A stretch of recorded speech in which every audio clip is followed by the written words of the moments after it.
আজ আমি এক নতুন অভিজ্ঞতা শেয়ার করব। আমেরিকাতে থেকেও আমরা উদযাপন করলাম আমাদের প্রিয় স্বাধীনতা দিবস।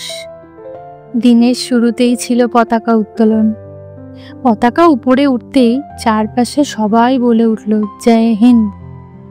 সেই মুহূর্তটা সত্যিই ভীষণ স্পেশাল লেগেছিল।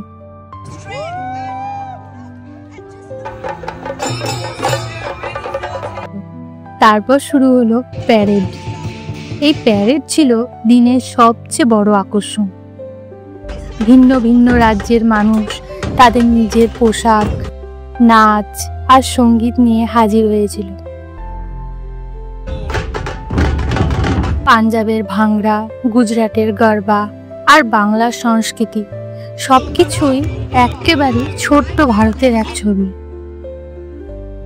কিন্তু সবচেয়ে সুন্দর ব্যাপারটা হলো শুধু ভারতীয় নয়, অন্যান্য দেশের মানুষও এই প্যারেডে যোগ দিয়েছিল। কারো হাতে ভারতীয় পতাকা, আবার কেউ ইন্ডিয়ান পোশাকে হাঁটছিল।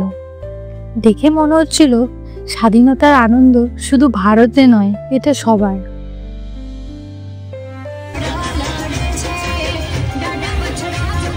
এত ভিন্ন ভিন্ন সংস্কৃতি, এত মানুষ একসাথে উদযাপন করছে, এটাই তো আসল পাওনা। এরপর ছিল অ্যাওয়ার্ড সেরেমনি। যারা কমিউনিটির জন্য কাজ করেছে আর যারা সংস্কৃতি ক্ষেত্রে অবদান রেখেছে তাদের সবাইকে সম্মান দেওয়া হলো। স্টেজ থেকে পুরস্কার নিতে নিতে তাদের মুখের যে হাসিটা সত্যি অনুপ্রেরণা জাগায় ভালো কিছু করার। তারপর আমরা গেলাম বিভিন্ন স্টলে। কোথাও রঙিন শাড়ি, কোথাও পাঞ্জাবি, আবার কোথাও গয়নার স্টল। আর অবশ্যই খাবারের ট্রাক, ফুচকা, চাট, ধোসা, বিরিয়ানি সবকিছুই একেবারে দেশের স্বাদকে মনে করিয়ে দিল। দিনের শেষে আমরা গেলাম ট্রেন রাইডে। আমাদের মেয়ে রিশুর জন্য এটা ছিল দিনের হাইলাইট। ও ট্রেনে বসে কত যে খুশি হয়েছিল, ওর হাসি মুখটা দেখলে আজকের দিনটা একদম পারফেক্ট।